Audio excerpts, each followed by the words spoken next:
Here we go with the sunflowers that didn't quite make it yet. Everybody else's are. I always get good marigolds. And tomatoes are almost wiped out by the weeds back here.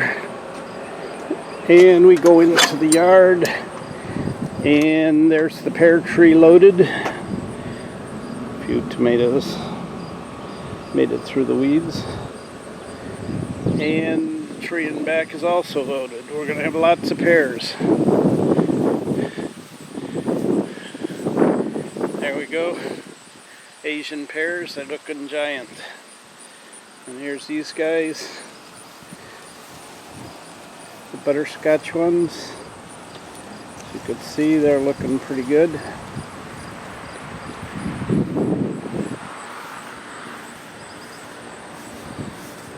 Over here we have a wiped out grassy everything. The mulch goes here whenever I get a chance to put it here.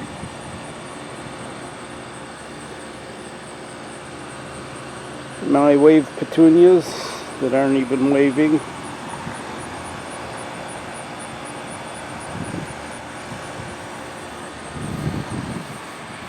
As you can see, my two against the house hives are 3 up. And they're real heavy with honey. See about the comings and goings.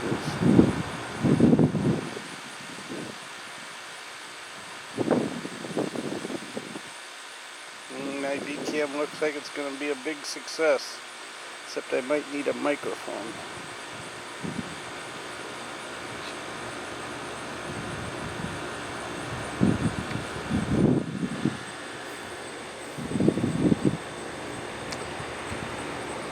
Back here we have my wormy apple tree because I didn't spray it. It's better this year than last year. I've been finding lots of beneficial insects that I was also killing, but it's pretty bad. My nasty apple tree. And the cherries are gone and the plums are gone. As you can see, I really chopped these trees out.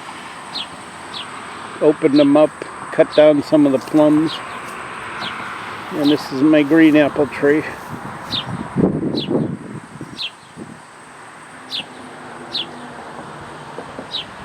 These are bush cherries. I'm going to be tearing them out this fall. They're too hard to pick. And these are strawberries. And this is my 5-in-1 apple tree that I killed deliberately. Pruned off some of the branches of apples that tasted terrible. And this one I'm going to cut this big tree out, and the little tree I started next to it is going to replace it. Probably this year, because it's finally died completely. And my black-eyed Susans and my Achina, they always make it. And look pretty nice. And then we got more grass. This is more of the orchard. And we're looking over the, this is chamomile gone nuts. And we have the Great Wasteland. Danny's Garden of Weeds. Now in about a half an hour I'm going to come out here with the lawnmower and really lawn mow this grass. It's just unbelievable. Look at this. Choking out the tomatoes. This is supposed to be basil. It just keeps coming. I've already mowed it once. There's tomatoes down in that grass. And if I don't mow it, I'm going to have more grass.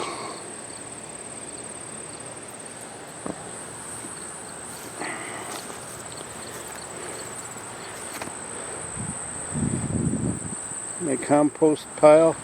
Nothing here got planted.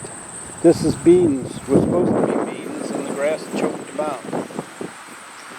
So I'm just going to mow it all. There's my rhubarb. You can't see any of it.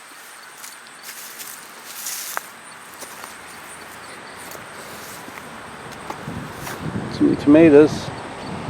I pulled weeds over here because this is where I put in all my transplants. We got peppers and these tomatoes. And look at all the grass. Another beehive.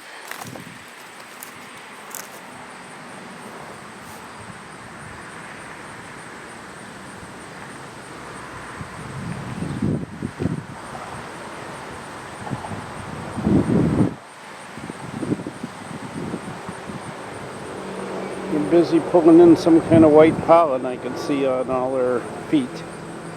Their baskets are full of white pollen. I don't know what it is that they're gathering. You can see it or not.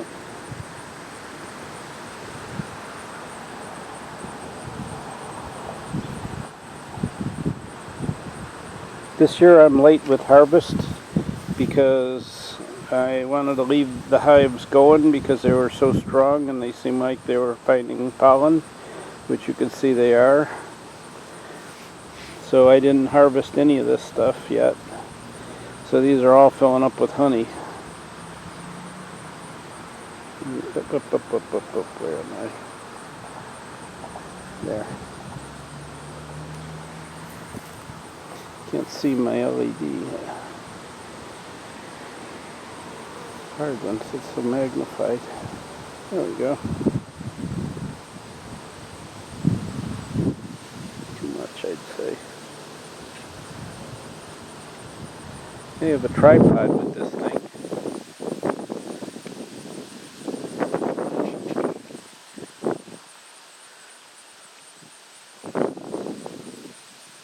So we'll have some tripoding.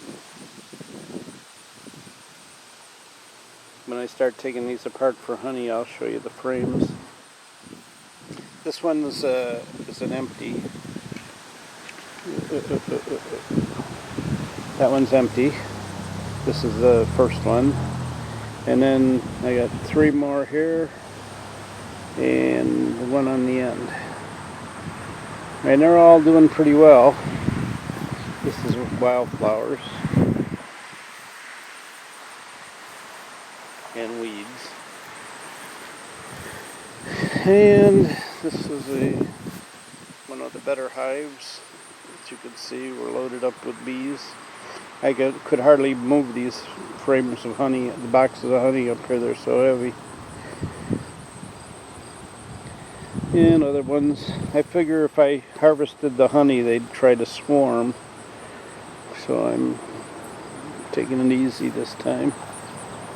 Letting them fill up all the boxes.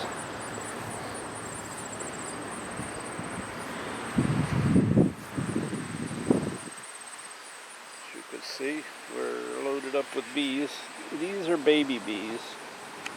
They come out and sit here. Oh, give me a break. They sit on the doorstep here. The pollen that everybody drops, they eat, and then this is how you learn how to fly. But in general, they're in the way, and they bump into it and get tripped over, and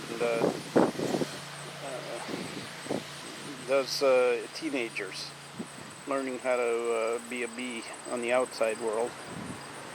Usually they start off as in the brood chamber nursemaids and nanny bees, and now they're about a week and a half. They start becoming fly-around bees, and this is training zone here. But in general, they get to eat the pollen that's on the doorstep over here and figure out how to fly. And this is my swarm hive, and it's pretty loaded. By that magnification, really makes it hard to hold on to this thing. Well, that's it for today. Bye.